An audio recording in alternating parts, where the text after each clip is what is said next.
নতুন পুরাতন সবার একটাই কথা, আপু পোস্ট ভাইরাল হচ্ছে না, আপু পোস্ট ভাইরাল হচ্ছে না, ভিউ বাড়ছে না, পোস্টে ভিউ নেই। এর সমাধান কি?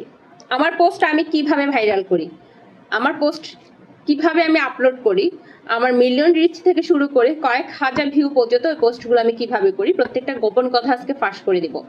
আশা করছি সাথে থাকবেন। আসসালামু আলাইকুম, সবাই কেমন আছেন? আশা করছি সবাই খুব ভালো আছেন, যিনি বা যারা যেখান থেকে ঠিক এই মুহূর্তে আমার ভিডিওটি দেখছেন, যদি ভালো লেগে থাকে অবশ্যই লাইক কমেন্ট শেয়ার দিয়ে পাশে থাকবেন।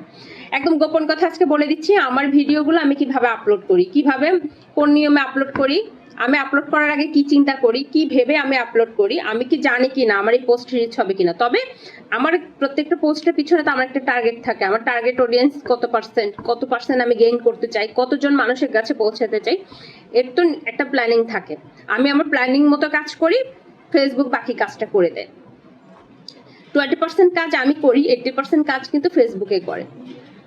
কিভাবে দেখেন, প্রথম কথা হচ্ছে পোস্ট ভাইরাল হওয়ার পেছনে গুরুত্বপূর্ণ যে বিষয়গুলো কাজ করে সেটা হচ্ছে ক্যাপশন, টাইটেল, হ্যাশট্যাগ। আপনার কন্টেন্ট তো খুব গুরুত্বপূর্ণ, কন্টেন্টের পাশাপাশি টাইটেল, ক্যাপশন, হ্যাশট্যাগ এই বিষয়গুলো গুরুত্বপূর্ণ। ভালো কন্টেন্টের পাশাপাশি এই জিনিসগুলো যদি প্রপারলি ইউজ করেন তাহলে আপনার পোস্ট ভাইরাল না হয়ে কোথাও যাবে না। তাহলে আমি প্রথম ধরে নিলাম আমাদের একদম গুরুত্বপূর্ণ বিষয় হচ্ছে ভিডিওস, সেটা রিল হতে পারে, লং ভিডিও হতে পারে। ভিডিওর পরে যে গুরুত্বপূর্ণ হচ্ছে যে টাইটেল ও ক্যাপশন, মানে ডেসক্রিপশন এবং টাইটেল তো একই হয়, আমরা জানি টাইটেলটা একটু ছোট হয়, ডেসক্রিপশনটা একটু বড় হয়। তার মানে আকর্ষণীয় একটা ডেসক্রিপশন রেডি করতে হবে আমার কন্টেন্টের সাথে ফোকাস রেখে। ডেসক্রিপশন নিয়ে আপনি 1 ঘন্টা চিন্তা করবেন, ডেসক্রিপশন নিয়ে আপনি 10 মিনিট না 1 ঘন্টা চিন্তা করবেন।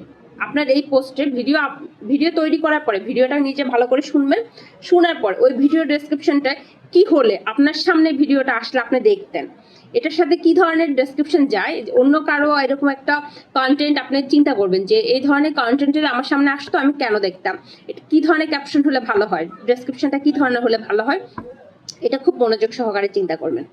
তারপর হচ্ছে তার মানে ভিডিও, তারপর হচ্ছে ক্যাপশন অর টাইটেল, তারপর হচ্ছে হ্যাশট্যাগের বিষয়টাও কিন্তু খুবই গুরুত্বপূর্ণ।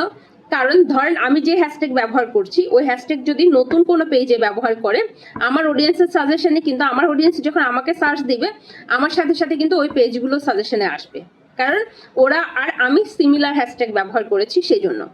তাই হ্যাশট্যাগটা নিয়েও চিন্তা করবেন, হ্যাশট্যাগটাও গুরুত্বপূর্ণ। তার মানে আমরা গুরুত্বপূর্ণ পোস্ট ভাইরাল করার জন্য যে গুরুত্বপূর্ণ বিষয়গুলো পেলাম, কন্টেন্ট, ডেসক্রিপশন, হ্যাশট্যাগ, আর হচ্ছে ফেসবুকের উপর নির্ভর করে বাকিটা। ফেসবুক যে অডিয়েন্সদের কাছে পাঠাবে অডিয়েন্সের গ্রহণযোগ্যতার উপর নির্ভর করে।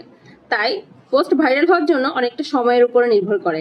আপনি প্রতিদিন ভিডিও আপলোড করতে করতে দেখবেন যে একটা কাঙ্ক্ষিত টাইমে যে আপনার ভিডিও ভাইরাল হয়ে যাবে, লক্ষ লক্ষ মানুষ দেখবে, মিলিয়ন মানুষ দেখবে, মিলিয়ন রিচ হবে, অনেক মানুষ সাপোর্ট করবে, অনেক ফলোয়ার বেড়ে যাবে, একদিনে কয়েক হাজার ফলোয়ার বেড়ে যাবে, যেটা আমার ক্ষেত্রে হয়েছে। ধন্যবাদ সবাইকে, ভালো থাকবেন। যদি ভালো লেগে থাকে প্লিজ লাইক কমেন্ট শেয়ার দিয়ে পাশে থাকবেন।